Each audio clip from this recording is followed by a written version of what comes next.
go crazy. She also does a really good Wheels on the Bus. Little So. mojados. All right.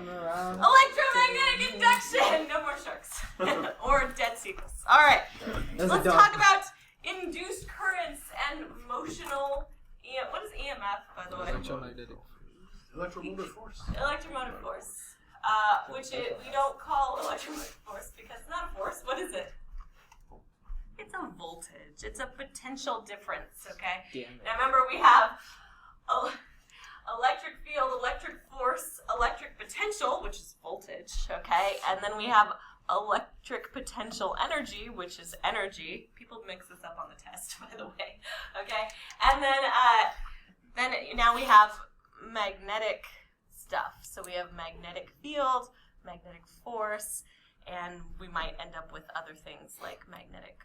We actually don't have magnetic moment potential. of magnetism. Magnetic moment, yeah. So anyway, let's talk about this guy's name is Joseph Henry. I'm showing you him because he invented the electromagnet. It looked like this. Oh my gosh. It's like some steampunk bullshit. No, it looks like, you know those like ads of like anti-smoking where it's like, this is what healthy lungs look like. Lungs look like they've been smoking for 20 years. They didn't really have like good gauged wire because they just electricity was still pretty new. So anyway. Well, I don't know about new. New to human like realization. Right. Well, like using electricity for people was like a new thing. So he independently discovered Faraday's law, but it's called Faraday's law because he didn't get around to publishing it. So he just like had That's it in his sad. notes. And then the SI unit of inductance. Guess what it's named? The And Henry. The Henry. Okay. So just another old white guy. All right. Dude, Michael Faraday did publish. Guess why Faraday's law is called Faraday's law? Because he's the one that Because published he's it. the one that published it, Yeah, and that okay. was in 1831. Because look, when did we start having electricity? I don't know. Edit. Oh, Franklin. Late 1700s. Yeah, late 1700s is when Ben Franklin was like. He's like, Allegedly flying she's a like, you kite. should shock him. So he invented an early form of the Bunsen burner. All right, so he was doing a lot of different things. Wait, And he discovered benzene, if anybody gives a crap about chemistry. Okay? Oh, we got Pat. This is his version of what we were doing in the lab.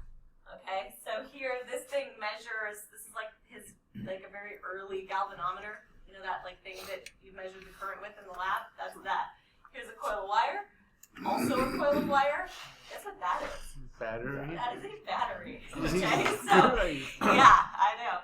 So yeah, this is him doing the lab. Okay, that we just did. So you have now reached 1831. All right. Okay, but let's talk about what he was doing in these experiments. So here we have a coil of wire attached to a battery. Here we have a coil of wire attached to something that measures current. Okay. So, this is what he sees. Right now, is there any current? No. So if you close the switch, you see a little blip in the positive direction. But once it's closed for a little while, do you see any current? No. Okay? Then you open the switch, see current go in the other direction. But once it's been open for a while, no current. Okay? So, current is induced when you open and close the switch. And we did this, right? When you were tapping the battery, you're inducing some current in the other coil. And now, though what's unique about this is these coils are not touching. This is not attached to this in any way. It's just nearby. Okay? He also found, right, if you pull a magnet towards a coil, you get a little bit of a current. If you go away from the coil, you get a current in the opposite direction. Okay? So, this is actually supposed to be current induced by pulling a coil through a magnet, but that was harder to animate, so you get the basic idea. Okay. You can also put a magnet in a coil. When you pull it out, get the other direction. We did this in the lab. Okay, so current can be induced by pulling a magnet through a coil. Okay, so you can do coil through magnet, magnet through coil. You have a complete circuit with a battery where you start a current or when you turn it off, right? So whenever you flip the switch on a coil with a battery, you get a little current in the other coil, okay? pull magnets through the coils or pull the coils through the magnets, you get a brief current. Yes. For that current, do you have to leave it on long enough so that way it goes back to zero? It doesn't have to be very long, right? Remember Yeah. the lab? It's just a little thing, and then it goes back to zero. Yeah. Little thing and goes back to zero. Okay. So all of these situations lead to a small amount of current. Okay. And what's unique about these is it's not a magnetic field that induces a current in the other coil. It's a changing magnetic field. Okay. So the changing magnetic field through a coil of wire induces a current, and the faster you change it, the bigger the current. Okay. All right. So let's talk about this electromotive force. All right. So let's say this is a conductor. It's got a length L. We have a speed going in this direction. What happens here? Okay. So let's ignore gravity. What is the question? Yes. What happens? So let's What's ignore moving? gravity. Okay, so we have a field outside like this. Alright? And this thing's moving with I lost the green. Damn it. This thing's moving with a speed V. v. Okay? If you have a positive charge here, alright? What's going on with the positive charge? It's moving. No, that's the magnetic field. It's a positive charge. It's got a speed this way. Yes. What does it experience? Force. Force. Okay, which way is that force? Up. So V, B, yeah, it's up. Okay. Okay? So we have a force up. Talking out of my ass. Okay, so this is a magnetic force. Yes. Alright. Left-handed. And where would a negative charge go? Down. Down. Okay? So Yeah. your charges experience force. If this is a neutral conductor, they're going to start to separate. Okay? So then you have positive charges up here and negative charges down here. Now, if you have positive charges up here and negative charges down here, now what kind of force does it experience? Well, So what do you get from positive and negative charges? it's a magnet at that point. It's a dipole. It's a dipole, but it's not a magnetic dipole. It's an electric dipole. And the electric field points this way. So which way does the electric force point? Electric force. Into the page? No. Okay, electric force Oh, electric force. parallel to the electric Yes, field. electric force. Down. Yes. Okay? So when do the charges stop moving? When they come together. When they So look. stop moving? So look, this thing starts moving through this magnetic field. It creates this situation. Okay? The charges keep separating until what? Neutral? Until these two forces are equal. Okay? So positive charges move up, negative charges move down from this magnetic force, and then it starts to create an electric force in the other direction. As the charge builds up, eventually the forces are equal, and then this stops happening. Okay, and if you want to get into the nitty-gritty, right, this force is pretty big, and so they move really fast at the beginning, but as they start to build up charge on either plate, it should slow down, right? So the charges will move really fast, and then they'll slow and slow and slow until they stop. And they stop when the electric field force and the magnetic field force cancel, okay, when they're equal and opposite. Chapter 29. Yeah, that sounds right. Question? Let's see. Yeah, 29 and then 30. So, yeah, those are both induction. Yes? How come on the first one the force of V is down, Because but the you negative wrote charge. over there on the board your force of V is up? This is a positive charge. I forgot that the slide has Oh, a negative okay. charge. Never mind. So, yeah, so in this case, right, Yeah. and if it's a negative charge, the electric field points, Yeah. the electric force points up because it's anti-parallel to the electric field. Okay? Did you remember all the things we've ever learned about all the stuff? I don't. Alright? Because look, just doing this problem includes the beginning of this class, this part of this, the second half of this class, remembering what forces and vectors are, and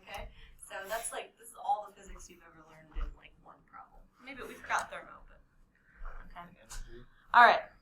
I'm sure you can make this an energy problem if you want to. I'm good. So, the voltage of a conductor moving with velocity v and magnetic field b. And so eventually, they'll stop moving, but you'll have a net voltage because you'll still have this charge separation between the top and the bottom. And it turns out to calculate this net voltage, let's do some math. Okay? So, we have this. What's the situation where this stops moving? When the Forces are equal. So force of magnetism is equal to the force of electricity. Okay? What's the magnetic force? QV cross B. But you know they're perpendicular, so you can write this as QVB. Okay? What's the electric force?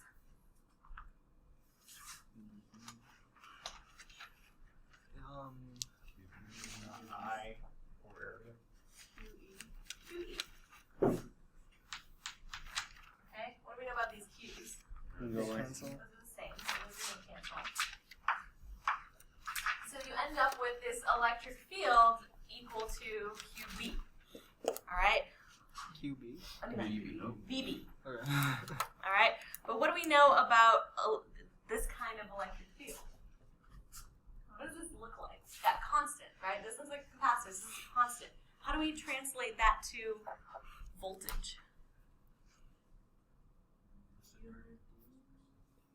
Yeah, V over D. Okay? So remember, if it's a constant electric field, you can write it as the change in voltage over the change in distance. Remember? We did that in the lab once. So this becomes VV. Let's make it this V. Okay? And this becomes delta V, right, over D. What's the distance D? L. L. Okay, so that we solve this for delta V if we want to know the voltage across this thing, and it becomes V L V. But remember, we call delta V EMF for no apparent reason. I think to be confusing, maybe. And so it looks like this. Okay. I think actually the main reason we call this squiggly E is because you don't want to confuse it with velocity. Makes sense. Wait, what? It almost makes sense. What? What did you say? I actually figured out why we call magnetic field B. So in Maxwell's original paper where he introduced all this math, he just randomly assigned letters. It was like A, B, C, D, E, F, G, H, right? Okay. And so A was electric field, and I think he changed that for some reason, and then B was magnetic field. But so, like, some people changed some things later, but some things got left the original way, and so that's why we got magnetic field as B. It doesn't have to do with any, like, translation into other languages. It's just, like, historical stupidity. So. Yeah. So that That's the E. second. Yeah, it was the second equation in alphabetical order. All right, what's up? That E is the same as delta V. Yeah. Okay. So this is the same as. Because remember, EMF is a voltage for some reason. Physics is.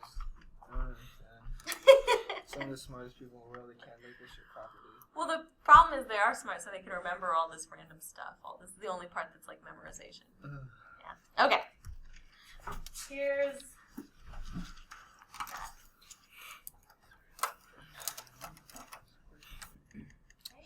I'm not sure. All right, please discuss use the right hand rule. Better. Okay.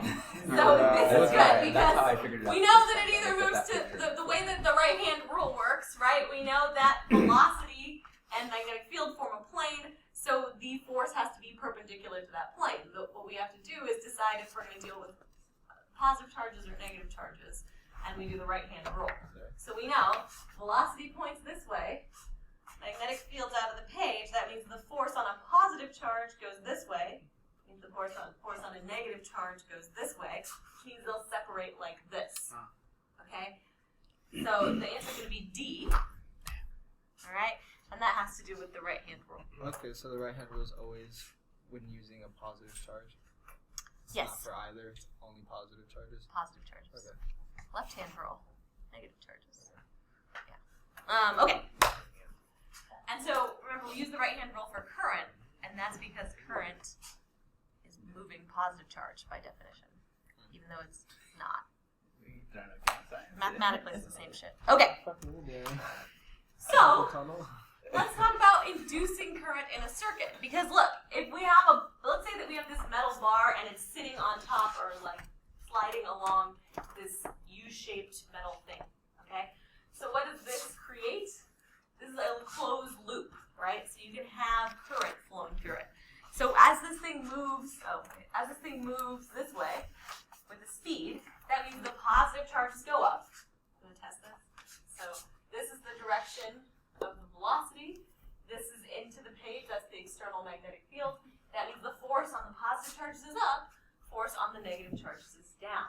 Now in this case, they don't just go up and get stuck, because they don't have to, right? This thing is a conductor, so when they go up, they turn, and then they go in a circle, okay? We call that a current. Here's your current, all right? And this is gonna give you an induced current. We already know what the voltage is, right? It generates this voltage.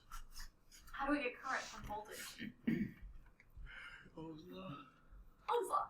So we divide this by R, the resistance of the circuit, and we get I.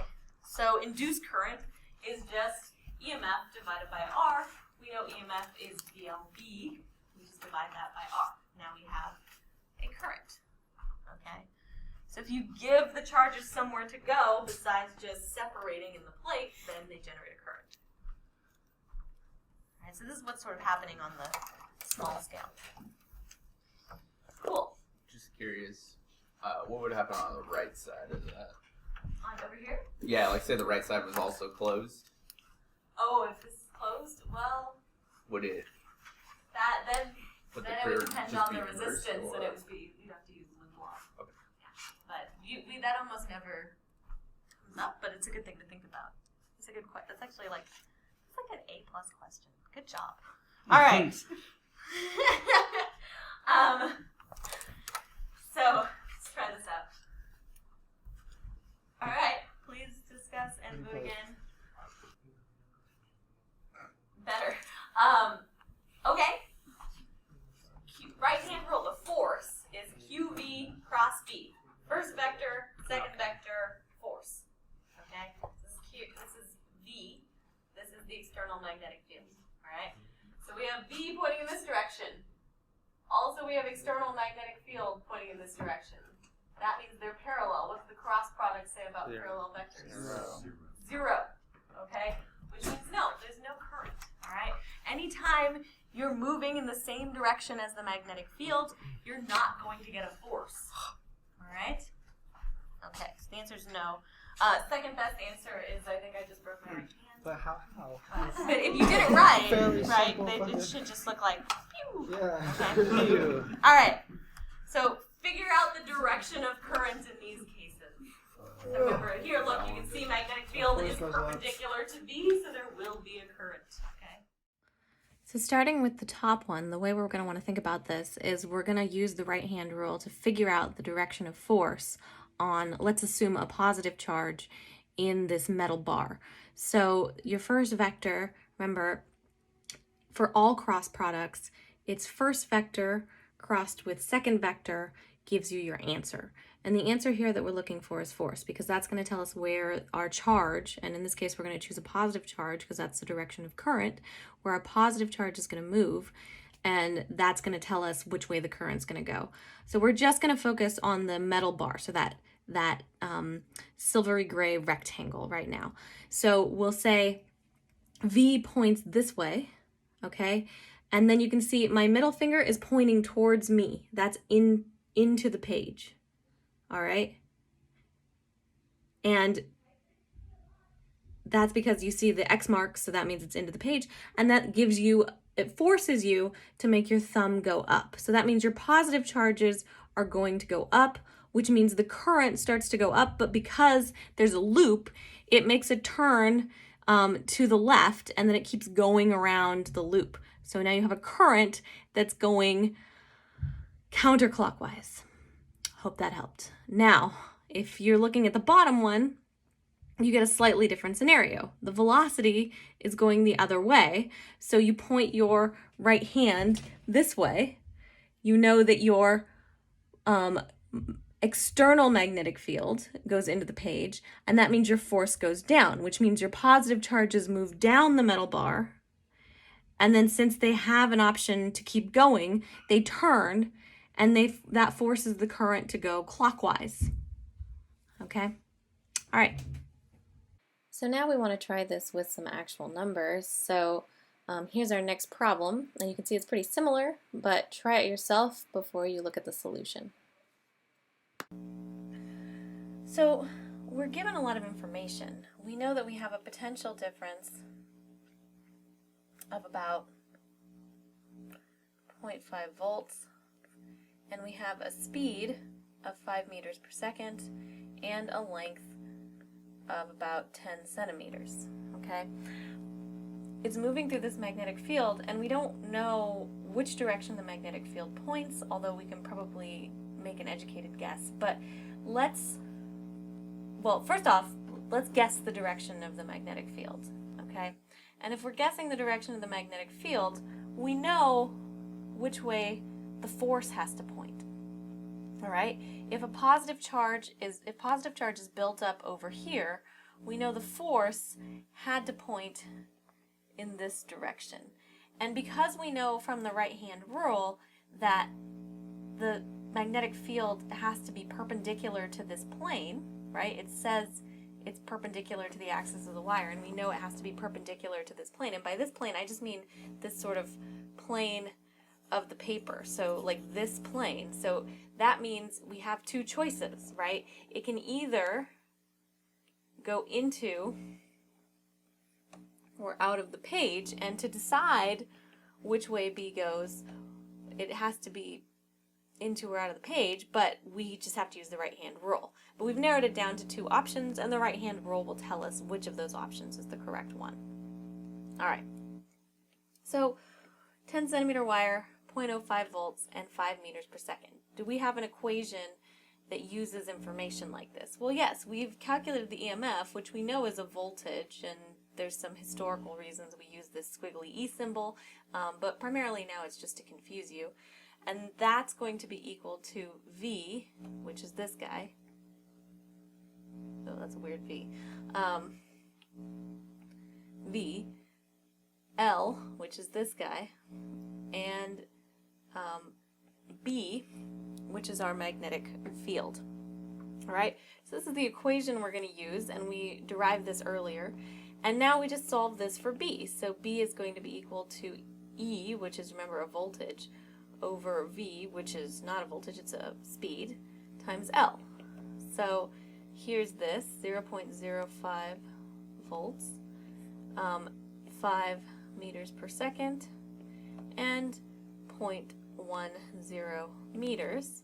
This is math I hope you can do in your head, because you have 0.05 divided by 5, which gives you 0.01, and that's 0.01 divided by 0.1, so that's 0.01 times 10, and that's going to give you 0.1 Tesla. Now remember, this is just the magnitude, and we want, that's the strength, so we've figured out the strength of our magnetic field, but we still need to figure out our direction, and we've narrowed it down to into or out of the page, but we still want to figure out which one of those it is. So to do that, we're going to have to use the right-hand rule again. And the right-hand rule says that we know that the speed is down, but we have to go back to remembering what each finger represents. So remember, first vector, second vector, result. Okay? But in this case, our force is equal to QV cross B. So that means this finger is V, this finger is B, and this finger is force. So in order to do this, we need velocity down, okay? And then we know that our force has to be in this direction. And what that tells us if we're looking at this on the page, is that our thumb is pointing out of the page. Okay, so that means our magnetic field has to be pointing towards us, has to be pointing out of the page. All right. So let's talk about something called motional EMF, and then we'll start easing into Faraday's law. Okay, so we've determined so far the induced current based on force. Okay, we've based it on magnetic force. It turns out there's another way you can figure out which way the current's going to go, and it'll give you the same answer, but it's a secondary way of checking what's going on and then sort of giving you an understanding, a broader understanding of how this works. Okay, so this has to do with flux. For instance, in this case, right, the total magnetic field through this loop is increasing. Why is it increasing? Because passing through. So Well, through it the goes loop, going to- right? What's happening to the loop? It's getting bigger. Yeah. It's getting bigger. As this thing moves this way, the total area of the loop gets bigger. Okay? In this case, as this moves this way, the total area of the loop gets smaller. So the total magnetic field passing into the loop should be decreasing. And this is, of course, assuming this is a constant magnetic field. So just the amount of area it has to pass through means it's bigger or smaller. All right? So it turns out, in this case, the induced current creates a magnetic field passing out of the loop. And this is what we were talking about in the lab. This is Lenz's law, which is a subset of Faraday's law. It tells you which direction your current's going to go based on whether your total magnetic field through a loop is increasing or decreasing with time. Okay? So since this loop is getting bigger, that means more magnetic field is being passed through the loop, which means the induced magnetic field goes in the opposite direction. Okay? And that means the current in this case is going to go counterclockwise. Now that matches what we were doing before. What we were doing before was saying V cross B equals F, which means the force on the charges goes up, and that gives you counterclockwise. Okay? So if you're having trouble using one, you can always check it with the other one. All right? But there's going to be cases where it's not going to look like this, and it's not going to be as obvious how to do things with force, and that's why we're introducing this other way of determining the direction. Okay? In this case, the induced current creates a magnetic field that also goes into the loop. And that's because this magnetic field is getting smaller, your original magnetic field. The amount of magnetic field that goes through the loop is less. That means the induced magnetic field tries to compensate by also going into the page. Okay? So that's going to lead to a clockwise current. Now you can check that with force because we have velocity this way, we have magnetic field going into the page. That means the positive charges move down, which gives you a clockwise current. Okay? So now we have two ways to think about this. This says motional EMF, meaning the voltage generated, opposes a changing magnetic field through the loop and wire. So when the magnetic field gets bigger, we have a magnetic field induced that cancels it. When the magnetic field gets smaller, we have a magnetic field induced that boosts it. Okay, and this is what's known as Lenz's law. It tells you the direction of your induced current based on opposition to the change. Okay? Side note, this also leads, if you don't have a wire, right, the wire gives it a nice clean path to travel along. If you don't have a wire, you end up with something called eddy currents, because if you have just a big, eddy currents, if you have, see the smile, if you have a big conductor, that means the current can just flow wherever it wants, right? It's like a big sea of electrons, and it's sort of like if you have a big pool of water, if you put a force, like you move your hand, it's going to create little ripples and like whirlpools around it. Okay, so eddy currents are pretty turbulent. So think about that, the lab we just did, when we were talking about that last question where it's talking about why do we have laminated plates instead of just a solid magnetic core. That's to reduce eddy currents, okay? Because now the currents are stuck in each individual plate. Instead of being able to move all over and creating a lot of turbulence, they just end up cycling in little circles in the individual plates.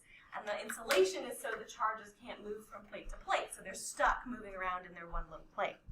Okay? So if you pull a sheet sheet through a magnetic dipole like this, you'll end up with induced currents, but since they don't have just a wire that they're trapped in, they move around in sort of little whirlpools, okay? And so you get a bunch of little whirlpools, and this ends up being used for things like magnetic braking, but in a lot of cases you don't want these whirlpools, because if you have this really turbulent flow of the electrons, you end up having extra heat, and that's lost energy. If you're braking, you're trying to lose energy, so that's fine. But if you're not doing something like braking, if you just have like a transformer, you don't want it to heat up. So you want to reduce the friction of the electrons, reduce the turbulence of the electrons, and reduce the loss to heat. Okay? So yeah, whirlpools of, okay, I settled this. It's a retarding force, form of magnetic braking, okay? And I actually have a demo. Did we all look at that? There's those sticks, okay? And maybe you've seen if you're interested, you can go on YouTube. If you have a big metal tube, like copper, and you drop a magnet through it, it goes through super slow, okay? And actually, I'll go grab that demo in case anybody didn't see it, because it's pretty cool. And now that we actually know that what's going on, it's even cooler. Let's just write it. We still don't know why, man. Who does it? Just quickly. Seeing it for the first time. I know what's going on.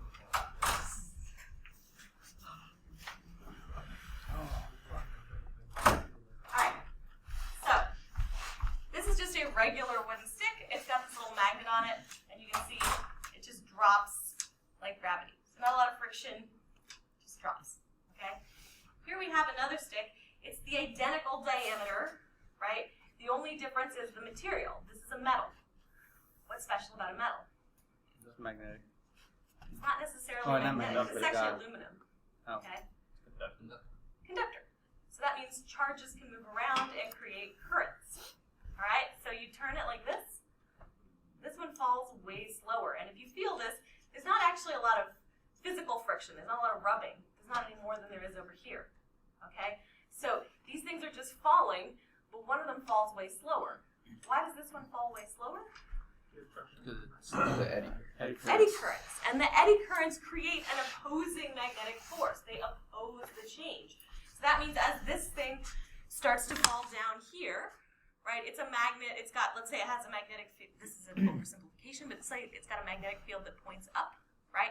It's going to induce an oppositional magnetic field that points down and slows it down. It feels like a repulsive force back up, and so it drops a lot slower, okay? So yeah, it's almost like magic, right? If you guys want to like try these out, you can hand them around. All right, so that's that. So in order to show you just how cool eddy currents are in real life, my colleague over at Grossmont, Sebastian Cormier, put together this awesome video demonstrating all of the cool things you can do with eddy currents and magnetic braking. So enjoy, and thanks, Sebastian, for putting that together.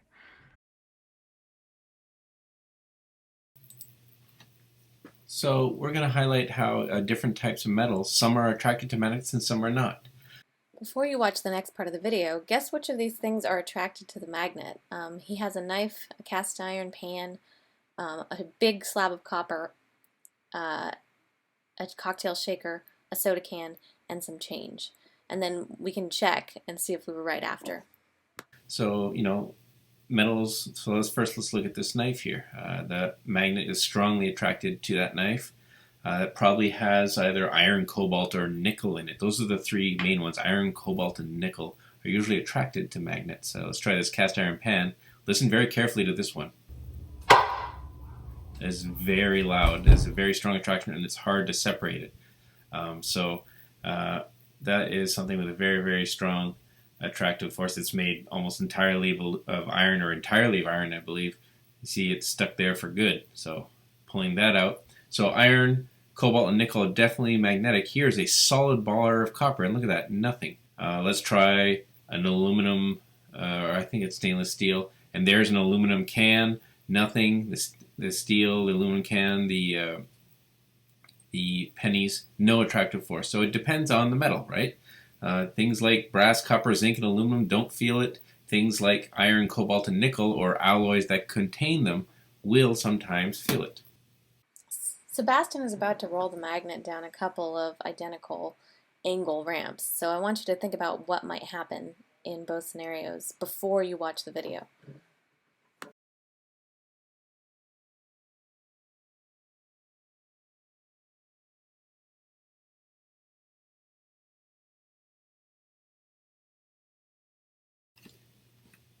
Magnets don't attract copper, but they do interact with it in another way by inducing currents in the copper, and then the magnetic field interacts with the induced current. So let's have a look here. If I take this magnet and just roll it down a piece of wood, it just rolls down. But what if I roll it down a piece of thick copper? Suddenly, that moving magnet, the changing magnetic field, induces a current in the copper, which then slows that, which then interacts with the magnet and exerts a force on it. Here's a more extreme version of that where I've tilted the copper at a higher angle and I drop the magnet down it, and you can see the copper clearly slowing down the magnet as it falls down.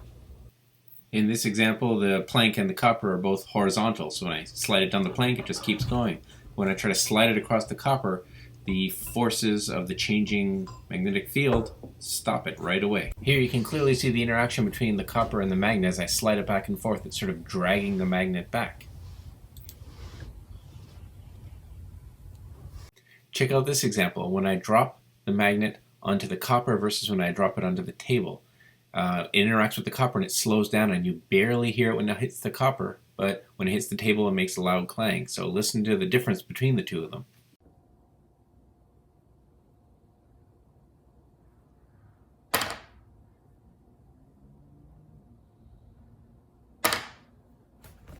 I hope you enjoyed this episode of Sebastian's Stay-at-Home Science, and if you did, you might want to check out Veritasium's videos on the world's first electric generators, where he drops magnets down metal tubes.